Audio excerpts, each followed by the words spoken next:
शनिवार व्रत। इस दिन शनिवार की पूजा होती है।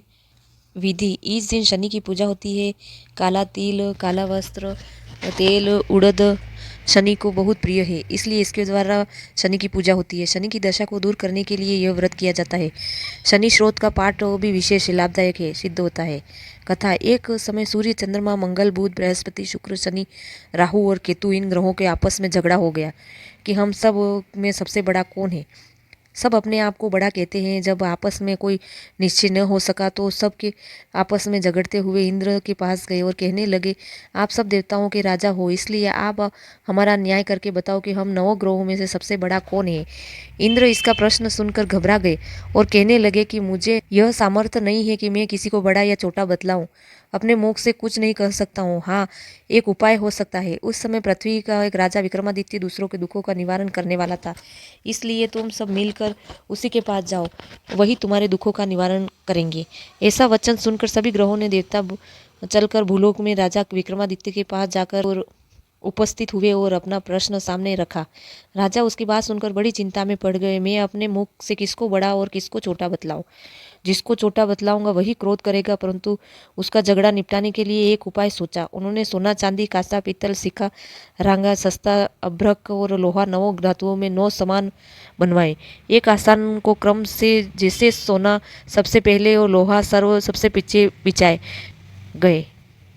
इसके पश्चात राजा ने सब ग्रहों से कहा कि आप सब अपने अपने सिंहासनों पर बैठिए। जिसका आसन सबसे आगे है वह सबसे बड़े और जिसका आसन सबसे नीचे वह सबसे छोटा जानिए, क्योंकि लोहा सबसे पीछे था। शनिदेव का आसन था, इसलिए शनिदेव समझ लिया कि राजा मुझे सबसे छोटा बना दिया है।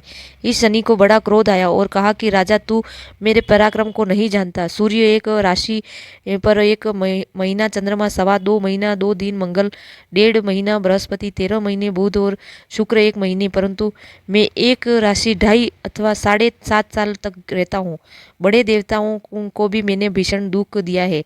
राजन सुनो, राम जी को 7.5 आई और वनवास हो गए, और रावण को आई तो राम को लक्ष्मण ने सेना लेकर लंका पर चढ़ाई की। रावण ने कुल का नाश कर दिया। हे राजन, अब तू सावधान रहना। राजा कहने लगा, जो कुछ भाग्य में होगा देखा जाएगा। उसके बाद वह ग्रह तो प्रसन्नता के साथ चले गए, परंतु शनिदेव को बड़े क्रोध के साथ वहां से सिधारे। कुछ काल व्यतीत हो जाने पर जब राजा को 7.5 की दशा आई तो शनिदेव घोड़ों को सौदागर बनकर उनके सुंदर घोड़ों सहित राजा की राजधानी में आए। तब राजा और सौदागरों ने आने की खबर सुनी। अश्वपाल अच्छे अच्छे घोड़े खरीदने की आज्ञा दी। अश्वपाल ऐसी अच्छी नस्ल के घोड़े देखकर उसके मूल्य सुनकर चकित हो गया और तुरंत ही राजा को खबर दी। राजा उन घोड़ों को देखकर एक अच्छा सा घोड़ा चुनकर सवारी के लिए चढ़ा। राजा ने घोड़े के पीठ पर चढ़ते ही घोड़ा जोर से भागा। घोड़ा बहुत दूर एक बड़े जंगल में जाकर राजा को घोड़ा अंतर्ध्यान हो गया। इसके बाद राजा अकेला जंगल में भटकता फिरता। वहां बहुत देर पश्चात राजा को भूख और प्यास लगी। दुखी होकर भटकने भटकते एक ग्वाल को देखा। राजा को प्यासा देख व्याकुल देखकर पानी पिलाया और राजा की उंगली में एक अंगूठी थी, उसने निकालकर प्रसन्नता के साथ ग्वालों को दे दी। शहर की ओर चल दिया। राजा शहर में पहुंचकर एक सेठ की दुकान पर जाकर बैठ गया। अपने आप को उज्जैन का रहने वाला बताया, विका बताया, अपना नाम विका बताया। सेठ ने उसे कुलीन मनुष्य समझकर जल आदि पिलाया। भाग्यवंश उस दिन सेठ की दुकान पर बिक्री बहुत अधिक हुई। तब सेठ उसको भाग्यवान पुरुष समझकर भोजन कराने के लिए अपने साथ ले गया। भोजन करते समय राजा को आश्चर्य की बात देखी कि खुटी पर हार लटक रहा है और खुटी उस हार को निगल रही है। भोजन के पश्चात कमरे में आने पर जब सेठ को कमरे में हार न मिला तो उसने सब यही निश्चय किया कि सिवाय विका के और कोई इस कमरे में नहीं आया। इस समय अतः ये अवश्य ही उसी ने हार चोरी किया है, परंतु विका के हार लेने पर मना कर दिया। इस बार 5-7 आदमी इकट्ठे होकर उसे फौजदार के पास लाए। फौजदार ने उसको राजा के सामने उपस्थित कर दिया। कहा कि आदमी भला प्रतीत होता है, चोर मालूम नहीं होता है, परंतु सेठ का कहना है कि उसके सिवाय और कोई घर में नहीं था, अवश्य इसी ने चोरी की है। तब राजा ने आज्ञा दी कि इसके हाथ पैर काट कर चौरंगिया किया जाए। राजा की आज्ञा तुरंत पालन किया गया और विको के हाथ पैर काट दिए। इस प्रकार कुछ काल व्यतीत होते पर एक तेली उसको अपने घर ले गया और कोलू पर उसको बिठा दिया। विका उसी पर बैठा हुआ जुबान से बेल हाँकता वह रहा। शनि की दशा समाप्त हो गई। एक रात को वर्षा ऋतु के समय वह मल्हार राग गाने लगा। उसका गाना सुन शहर के राजा की कन्या राग मोहित हो गई। दासी की खबर लेने भेजा कि शहर में कौन गा रहा है। दासी सारे शहर की फिरती फिरती क्या देखती है, तेली के घर चोरागिया राग गा रहा है। दासी महल में आकर राजकुमारी को सब कुछ वृतांत सुनाकर दिया कि बस उसी क्षण राजकुमारी ने अपने मन में यह प्रण कर लिया, चाहे कुछ भी हो मैंने इस चोरागियों के साथ विवाह करूंगी।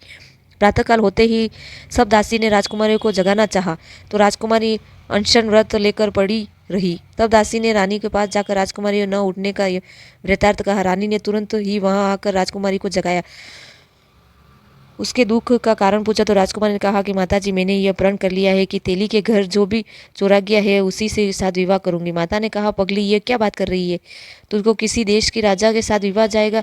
लेकिन कि माताजी, मैं अपना प्राण कभी नहीं तोड़ूंगी।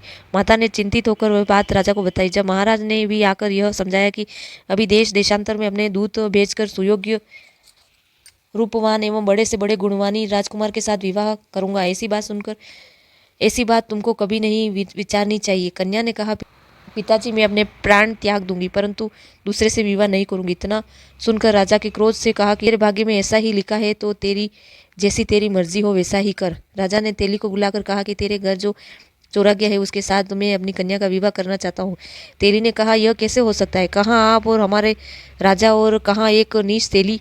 परंतु राजा ने कहा कि भाग्य लिखने से कोई टाल नहीं सकता, अपने घर जाकर विवाह की तैयारी करो। राजा ने उसी समय तोरण में वंदनवार लगाकर अपनी राजकुमारी का विवाह चोराग्य बना विक्रमादित्य के साथ कर दिया।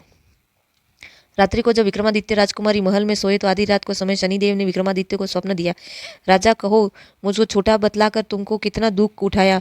राजा क्षमा मांगे। शनिदेव को प्रसन्न होकर विक्रमादित्य के हाथ पैर दिए। तब राजा ने कहा कि महाराज, मेरी प्रार्थना स्वीकार करे कि जैसा दुख आपने मुझे सौंपा है ऐसा दुख किसी को न दे। शनिदेव ने कहा कि तुम्हारी यह प्रार्थना स्वीकार है मुझे। मनुष्य मेरी कथा सुनेगा, कहेगा और मेरी दशा से कभी किसी प्रकार का दुख नहीं होगा और नित्य ही मेरा ध्यान करेगा या चींटियों का आटा डालेगा, उसके साथ सब मनोकामना पूर्ण होंगे। इतना कहकर शनिदेव अपने धाम में चले गए।